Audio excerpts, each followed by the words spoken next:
ආයුබෝවන් දරුදරියනි උසස් පෙළ විභාගයේ සිංහල පළමු පත්‍රයේ අනිවාර්ය ප්‍රශ්නයක් වන රසාස්වාදයේ සමග ඔබට ලකුණු 27ක් ලබා ගැනීමට ප්‍රවේශයක් වන නූතන පරිසංග්‍රහය ඇතුළත්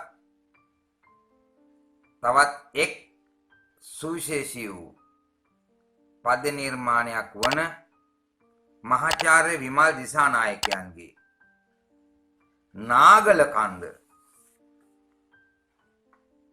පිළිබඳව සරල වූත් කෙටි වූත් හරවත් වූත් රසවින්දනයක් ඉදිරිපත් කිරීමටයි මා සූදානම් වන්නේ.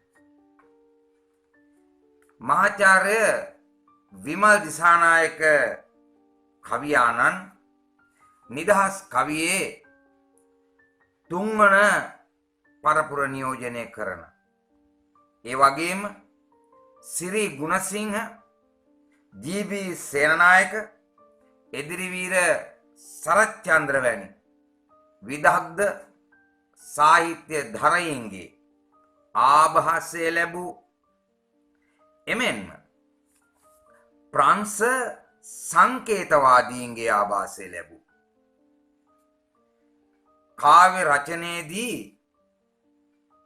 කවියේ බාහිර අර්ථයට වඩා කවිය අවබෝධ කර ගැනීමේදී අභ්‍යන්තරයෙන් ගැඹුරු අර්ථකථනයක් ඉදිරිපත් කිරීමට එතුමාටම ආවේනික වූ අපූර්ව ශක්තියකින් හෙබි කවියෙකු ලෙස හැඳින්විය හැකියි.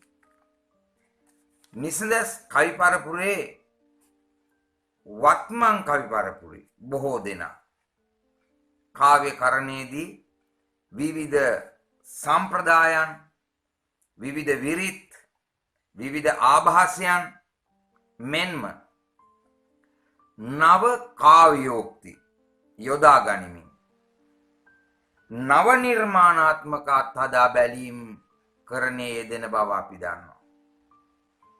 අප කවියාද එවැනි කවියෙකු ලෙස මා මුලින්ම හඳුන්විය යුතුයි. දැන් අපි මෙතුමාගේ නාගල කන්ද පද්‍ය නිර්මාණය පිළිබඳව විමසා බලමු. මේ වස්තු විශේෂ වී ඇත්තේ එක්තරා පුද්ගලයෙක් විදේශගතව සිටින වකවානුවක් තුල තමාගේ උපන් රට සිහිවීම නිසා ඇති වූ හැඟීම් සමුදායක් එළි දැක්වීමයි. තමා උපන් රටෙන් විදේශගත වීමට අපි සාමාන්‍යයෙන් විප්‍රවාසය යනුවෙන් හඳුන්වනවා. මේ විප්‍රවාසයේ හේතුවෙන් පුද්ගල సంతානයේ ඇතිවන සංස්කෘතික ගැටුම ප්‍රකාශ කිරීම තමයි මේ අරමුණ වෙලා තියෙන්නේ. කවියා මේ වස්තු බීජය තමාට අවශ්‍ය ලෙස ප්‍රතිනිර්මාණය කරන්නේ උපන් ගමේ සුපුරුදු සංස්කෘතික පරිසරයෙන් ඈත්ව ගොස් එකිනෙකට හාත්පසින් වෙනස් සංස්කෘතික පරිසරයන් තුනක් ඇති විදේශ රටවල් තුනක ගත කරන කාලවකවානු තුනකදී තමා විඳි අත්දැකීම් තමා විඳි සමාජ සංස්කෘතික පාරිසරික බලපෑම් ඒ නිසාම ඒ බලපෑම් සමග තමාට සුපුරුදු උපන් බිම උපන් ගම ඒ සංස්කෘතික ලක්ෂණ මෙනෙහිවීම මෙන්න මේ දෙක අතරේ ඒ කියන්නේ විදේශ රටවල් තුනකදී තමා මුහුණ දුන් සංස්කෘතික බලපෑම් සහ තමා උපන් ගම උපන් රට තුල තමා කුඩා කාලයේ විඳි ඒ සංස්කෘතික ලක්ෂණ අතරේ සංසන්දනයක් කරමින් වෙනත් කිසිදු දේශයකට වඩා තමා උපම් බිමෙහි අගය වටිනාකම ප්‍රකාශ කරන ආකාරයෙන් මොහු වස්තු බීජය ප්‍රතිනිර්මාණය කරලා තියෙනවා. පුද්ගල බද්ධ අත්දැකීමක් ලෙස කවියා කතකයා බවට පත්වී උත්තම පුරුෂ දෘෂ්ටි කෝණයෙන් මේ කවි රචනාවට පෙළඹිලා තියෙන බව අපිට පේනවා. ඒ වගේම කවිය ආරම්භයේ අවසානයේ එලිසම සහිත දෙපාද විරිතක් අනුගමනය කරලා තියෙනවා. ඒ වගේම මේ කවියේ මැද අංක 1 2 3 යනුවෙන් අංකිත කරමින් කොටස් 3ක් ඔහු වෙන් කරනවා. සෑම කවි පාදයකම මාත්‍රා 20 බැගින් වන ලෙස ඉන්පසු එලි සම රහිත කවි ඔහු නිර්මාණය කරනවා. කවියේ මේ ආකෘතික ලක්ෂණ දෙස අපි බලන විට මොහු නව නිර්මාණාත්මක කවියෙක් බව අපට පැහැදිලිවම හේතු යන කාරණාවක්. කවිය ආරම්භ කරන්නේ මෙලෙසයි. එනම් බලන විට අවට ලොව ඇර මතකයෙහි දෙයස පෙනෙයි නාගල කන්ද පැරණි මිතුරෙකු විලස. බලන විට අවට ලොව ඇර මතකයෙහි දෙයස මොහු විදේශ ගත වී එම විදේශයක සිටින අතරේ ඔහු ආවර්ජනය කරන ස්වරූපයෙන් මේ කවි දෙපාදයෙන් සමස්ත කවියේම අරමුණ සංක්ෂිප්තව සහෘදයාට හේතු ගන්නලා තියෙන බව අපට පැහැදිලි වෙනවා. තමා දැන් සිටින පරිසරයේ සිට මතකය අවදි කරන අයුරු මතකයේ දෙඇස යන්නේ අපට පැහැදිලි වෙනවා. එමෙන්ම ඔහු අවට ලොව යනුවෙන් අදහස් කිරීමේදී ඔහු ආගන්තුක පරිසරයක ජීවත් වෙන බව අපට මෙයින් පැහැදිලි වෙනවා. ආගන්තුක පරිසරයක ඉඳගෙන අතීත ආවර්ජනයක් කරන විට ඔහුට මැවී පෙනෙන්නේ කුඩා කල ඔහු ගත කළ ඒ ගමේ ජීවිතයේ නාගල කන්ද. නාගල කන්ද යන මේ වචනය තුලින් නාගල කන්ද යන මේ යෙදුම තුලින් ඔහුගේ ජීවිතයේ අතීත ස්මරණය ඔහු ගත කළ ජීවිතයේ සංස්කෘතිය ඒ සියල්ල සංකේතවත් කරන බව අපට පැහැදිලි වෙනවා. ඒක ප්‍රබල සංකේතයක් මේ කවියේ. ඊළඟට කතකයා නාගල කන්ද දකින්නේ මතකයේ දෙයසින් ප්‍රබලතම සංකල්ප රූපයක් නිර්මාණය කරන රූප කාර්තකයක් මගින්. ඒ වගේම දැන් අවටලොව ඇර මතකයෙහි දෙයස පෙනෙයි නාගල කන්ද පැරණි මිතුරෙකු විලස යනුවෙන් පවසන විටම කවියා මේ පැවසීමට උත්සාහ කරන්නේ කුමක්ද යන්න විමසීමට රසිකයා පොළඹනවා. මෙන්න මෙතැන් සිට කවිය 1 2 3 යනුවෙන් අංකිත කරලා තියෙන බව අපිට පේනවා. ඒ අංකිත කිරීම මගින් වෙන්වෙන්ව විදේශවල වෙන්වෙන්ව සංස්කෘතීන් වෙන්වෙන්ව සංස්කෘතික පරිසරයන් හඳුනා ගැනීමට කවියා දරන උත්සාහය ඒ සංස්කෘතීන් තුල ඔහු ගත කරන කාලය තුල ඔහු ඒ සංස්කෘතීන් පිළිබඳව දරන ආකල්පය පිළිබඳව පාඨකයාට මනා අවබෝධයක් ලබා ගැනීමට පුළුවන් වෙනවා. අංක 1 යටතේ කවි පද බඳින්නේ මෙලෙසයි. සුදු පතල හිමාතර නුහුරු නුපුරුදු ලොවකි. කොළ හැලි ඇට සැකිලි ගස් පෙනේ එක දිගට. මට අරුම ලොවක් මැද නැගෙයි තනිකම රුදුරු. මගේ ගම මගේ බස නෑසියන්නොම පෙනේ. පළමු අංකයේ අංක 1 යටතේ පළමු කවිය සිව්පාද රටාවට නිර්මාණය කළ මේ කවියෙන් සුදු පතල සුදු පාට පැතිරී ගිය හිම අතර නුහුරු නුපුරුදු ලොවකි.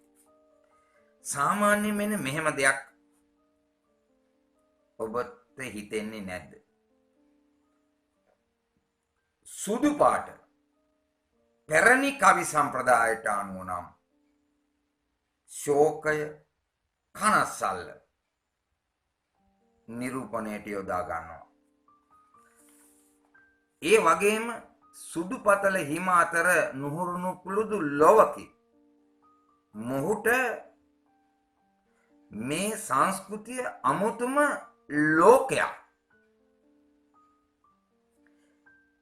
ඒ ලොව කියන වචනය තුලින් ඒ නුහුරු නුපුරුදු සමස්ත ජීවන රටාවම කවියා සංක්ෂිප්තව සම්පින්ඩනය කර ධ්වනිතාර්ථවත් කර තිබෙනවා. මුලින්ම ඔහුගේ කනසල්ල සංකේතවත් කළා. සුදු පතල යනු පැතිරී ගිය යන අතීත කාල ක්‍රියාපදයක් බව අපි දන්නවා. ඒ වගේම කොළ හැලි ඇට සැකිලි ගස් පෙනේ එක දිගට ඍජුවම ප්‍රකාශ නොකළද මේ ලන්ඩන් නගරය විය හැකි බව අපි කාටත් ඒක පැහැදිලි වෙනවා. කවියාට තිබෙන කැකෑරෙන හිතේ තිබෙන කනස්සල්ල දැඩි කලකිරීම තමා විදේශ ගත වුවද ඒ විදේශයේදී ඔහුට දැනෙන කලකිරීම මේ කවියා ව්‍යංග්‍යාර්ථවත් කරන්නේ කොළ හැලි ඇට සැකිලි ගස් ඔහුට පේන හැම දෙයක්ම ඔහු දකින්නේ අසුභවාදී ලෙස. සාමාන්‍යයෙන් බොහෝ විටක දැඩි කලකිරීමකදී අවට පරිසරය අසුභවාදී ලෙස පෙනීම මිනිස් සිතේ ස්වභාවය බව සාමාන්‍ය දෙයක්. ඒ වගේම මගේ ගම මගේ බස නෑසියන්නොම පෙනේ. කතකයාට පාළුව හුදකලාව අතරින් ඔහු ජීවත් වූ ස්වභාව සෞන්දර්යයෙන් පිරි ගම ගැමියන්ගේ කතා බහ තම නෑදෑයන්ගේ අන්‍යෝන්‍ය සම්බන්ධතා මේවා සිහි වෙනවා. එහි අගේ දැනෙනවා.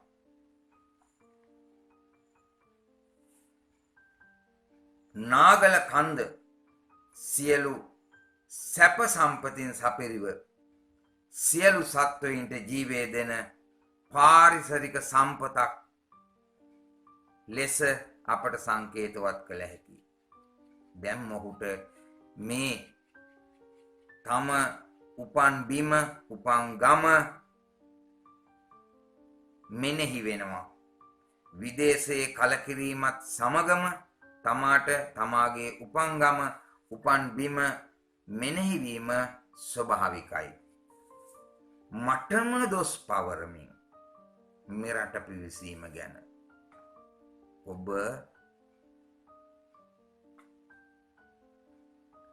සාමාන්‍යයෙන් තාර්කිකව හිතන්න මටම දොස් පවරමින් යන මේ යෙදුම තුල කොතෙක් දුරට මේ කතකයා තමාගේ කැමැත්තෙන්ම විදේශගත වූවාද යන්න ධනිතාර්ථවත් වෙනවා නේද? සිත සිතා උපන් රට ගැන නිබඳ දුක් වෙමින් බලන විට අවට ලොව ඇර මතකයේ හිදේ ඇස පෙනෙයි නාගල කන්ද පැරණි මිතුරෙකු විලස. මටම දොස් පවරමින් මෙරට පිවිසීම ගැන. එනම් මේ ව්‍යංග්‍යාර්ථය මොහුගේ කැමැත්තෙන්ම මොහු මේ රටට පැමිණියා. ඊළඟට කවියා ඉන්පසු අංක 2 යටතේ පද බඳින්නේ මහා සාගරයේ මැද කුඩා දිවයින කිමය. ඇමරිකන් බලය මත දනන්නිති පොළඹවන. මැරුණු ගිනි කඳු අතර වියරු ගිනි කඳු තිබෙන මට නොරිසි මෙදුවට පැමිණියේ කුමකටද? මම සිව්වෙනි පාදයෙන් ආරම්භ කරමු. මොහු ලන්ඩන් නගරේ කාලයක් ගත කළා. ඒ සමාජ සංස්කෘතිය ඔහුට ගැලපුණේ නැහැ. මොහු වෙනත් විදේශයකට පැමිණියා. ඒ දේශයේ ඒ සංස්කෘතිය ඔහු ප්‍රකාශ කරන්නේ මට නොරිසි මෙදුවට පැමිණියේ කුමකටද? මට නොරිසි නොගැලපෙන.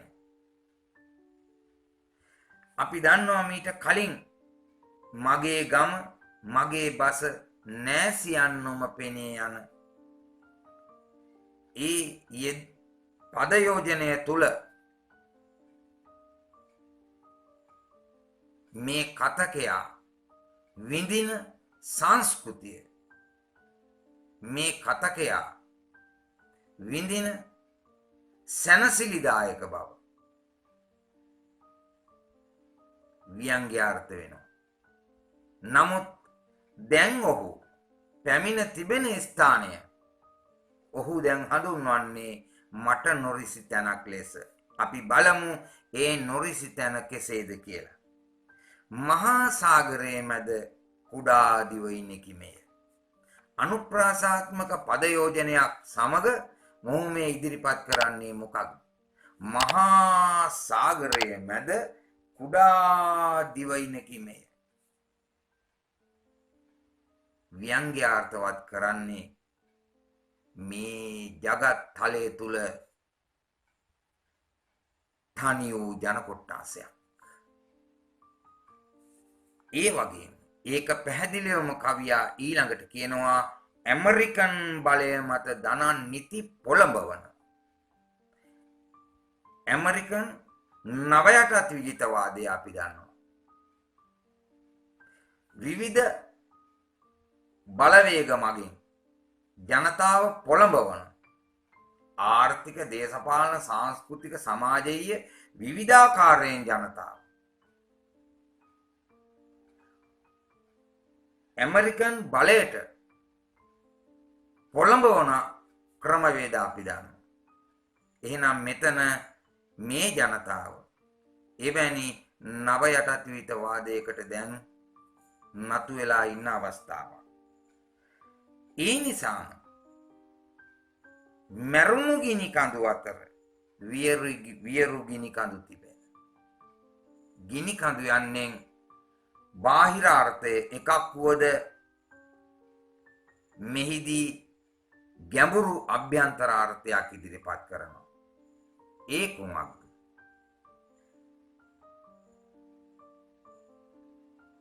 මරුණු ගිනි කඳු එමෙන්ම වියරු ගිනි කඳු පීඩා විඳි අසරණ වූ ජනතා එමෙන්ම මේ විදේශ බලවේගයට එරෙහිව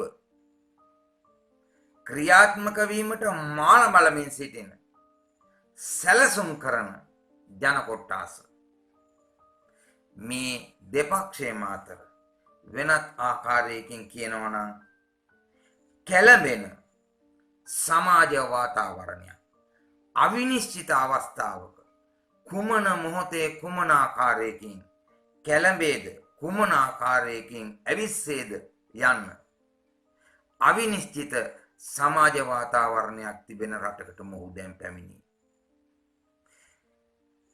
පෙර තිබුණු රටේ පෙර තිබුණු සංස්කෘතියට වඩා ඉතාමත්ම හාත්පසින් වෙනස් අවස්ථාවකට දැන් මොහු පැමිණ තිබෙන බව අපට පේනවා. ආවේගශීලී ගති ඇති ජනතාවක් මෙයින් සංකේතවත් කරන.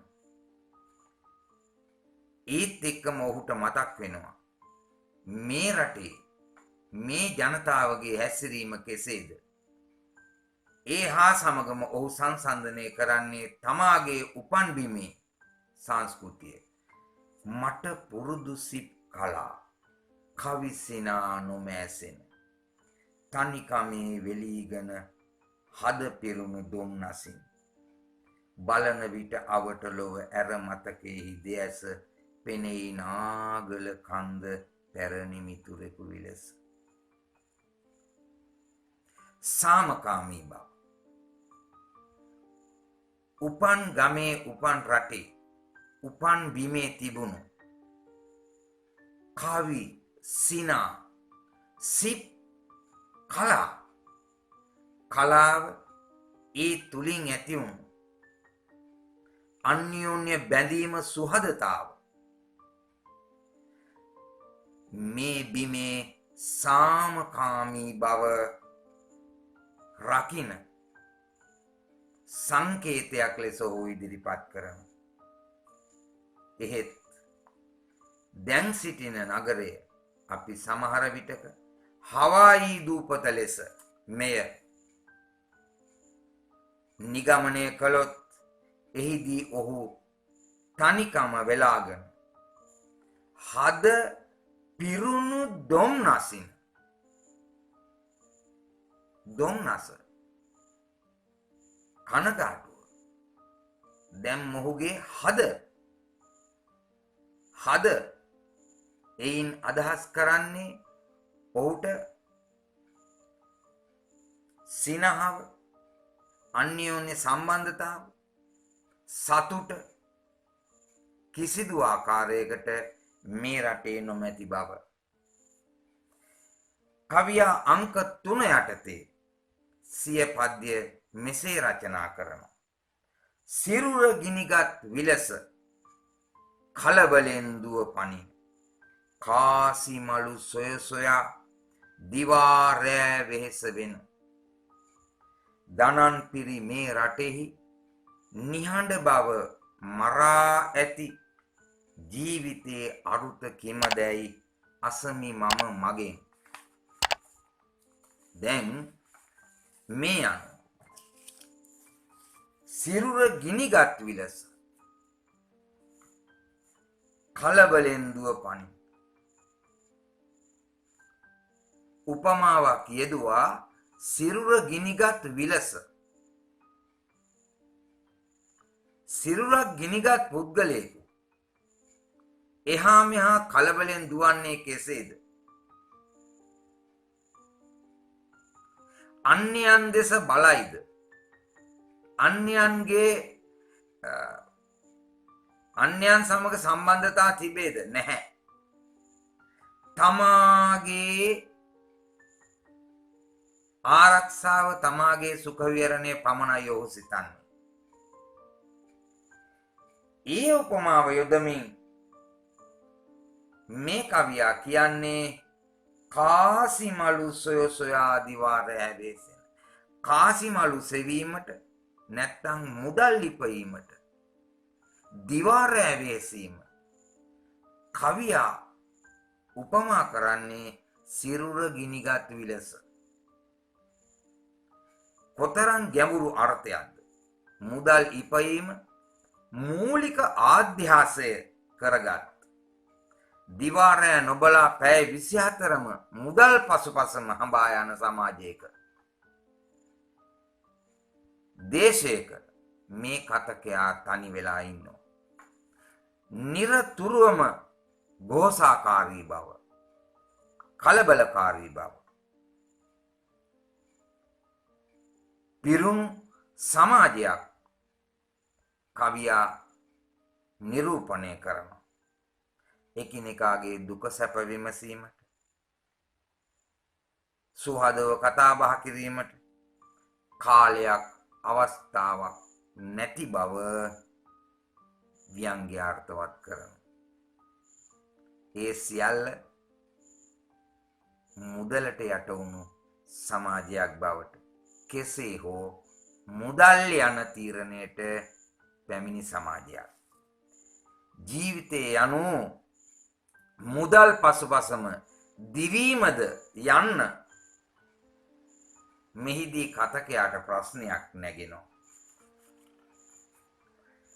කතකයා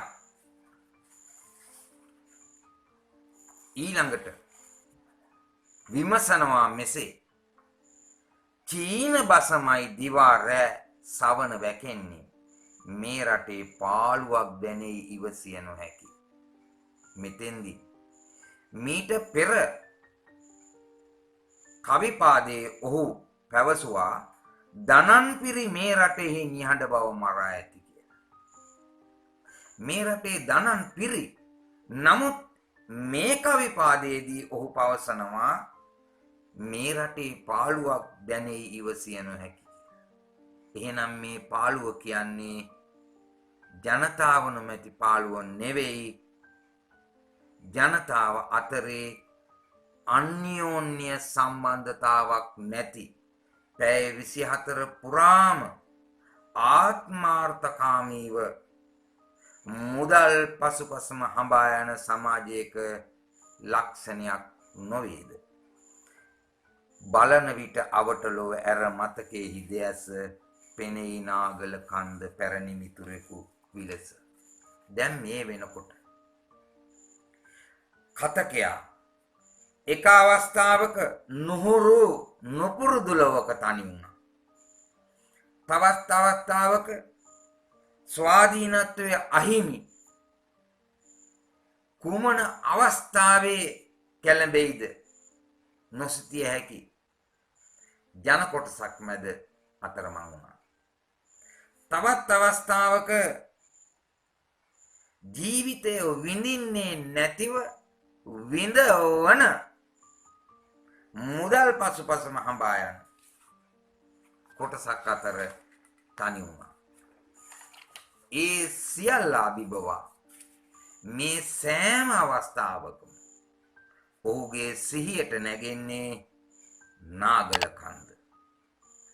මේ නාගල කන්ද යන සංකේතයෙන් අපි මුලදී හැඳින්වූ ඔහුගේ සමාජ සංස්කෘතික සාරධර්ම සිරිත් විරිත් පද්ධතිය, මේ ගැමි සමාජයේ ඔහුගේ සැනසිලිදායක සුවදායක පරිසරය ඔහුට මැවෙන්නේ. මේ කවියේදී ඔහු 4 වතාවක් අවස්ථා 4කදී බලන විට අවට ලොව ඇර මතකයේහි දෙයස පෙනෙයි නාගල කන්ද පැරණි මිතුරෙකු විලස යනුවෙන් ප්‍රකාශ කර තිබෙනවා. කවියා මේ අවස්ථා 4කදී පුනා පැවසීමෙන් ඔහුට ලෝකේ කොතනකට ගියත් ලෝකේ කුමන දේශයක හිටියත් කුමන සංස්කෘතියක හිටියද තමාගේ උපංගම උපන් රට තමාට ආවේනික සංස්කෘතිය කොතෙක් දුරට වටිනවාද කොතෙක් දුරට සැනසිලිදායකද යන්න මෙයින් පැහැදිලි වෙනවා. කවිය අවසාන කරන්නේ එදා මෙන් අදත් තනි නොතනියට ඔබ පමණි. ඔහු එහිදී උපන් බිම ඔබ යනුවෙන් පුද්ගලත්ව ආරෝපණය කර ප්‍රාණත්ව ආරෝපණය කර අමතනවා. එයින් පැහැදිලි වන ලක්ෂණයක් නම් ලෝකේ කුමන දේශයකටත් වඩා ප්‍රාණවත්ම මොහුට ජීවය ලබා දෙන දේශය උපන් දේශය යන්න බව නේද? ඒ වගේම කාලයේ දේශේ රැහන් බිඳ මවෙත එන කාලයේ දේශේ රැහන් බිඳ කුමන කාලයක් ගත වුවද කුමන දේශයකට ගියද ඒ සියලු දේශයන් අභිබවා තමාගේ දේශය තමාට සුවදායක සැනසිලිදායක බව මෙයින් පැහැදිලි වෙනවා. දැන් මේ කවියේ තිබෙන මා දකින ආකාරයට මෙහි ගැඹුරුතම ධ්වනිතාර්ථය දැන් මා ඔබට පවසනවා.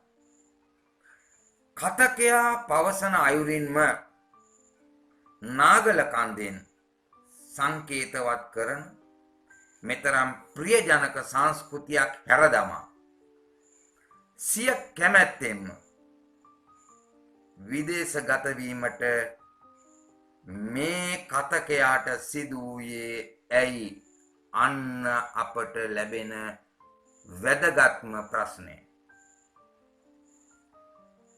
යම් රටක මොහු විදේශගත වුණා. එහෙත් ඒ විදේශගත වූ හැම රටකම ඔහුට නොගැලපුණේ සංස්කෘතිය බව මොහු ප්‍රකාශ කළා. මොහු සොයා ගියේ මොනවාද යන්න දැන් අපට ව්‍යංග්‍යාර්ථයෙන් පේනවා. හැකියාවට අනුව රැකියාවට ගැලපෙන නිසි සැලකීම වැටුප ලැබුණේ නම් මොහු කිසි කලෙකත් විප්‍රවාසයේ යෙදෙනු නැත නොයෙදෙනු ඇත. කවියා කතකයා හරහා ව්‍යංගයෙන් ඉතා ප්‍රබල සංකීර්ණ සමාජ අසාධාරණයක් සමාජගත කරන බව ඔබට නොවැටේද? නව නිර්මාණාත්මක කවියෙකු ලෙසින් නව නිර්මාණාත්මක පද්‍ය නිර්මාණයක් ලෙස සහෘදයාට සැබෑම ආනන්දයක් ඇති කරමින් රසිකයා එකිනෙකට වෙනස් සමාජ සංස්කෘතීන් ඇති විදේශ රටවල් තුනකට මනසින් රැගෙන යමින් රසිකයාගේ ප්‍රඥාව අවදි කරමින් ලාංකීය සංස්කෘතියේ ඇති වටිනාකමත් එමෙන්ම සමාජ අසාධාරණයත් එකවර හඳුනා ගැනීමට අවස්ථාව ලබා දුන් අපූර්ව නිර්මාණයක් ලෙස නාගල කන්ද හැඳින්විය හැකියි. ඔබට සුබ අනාගතයක්.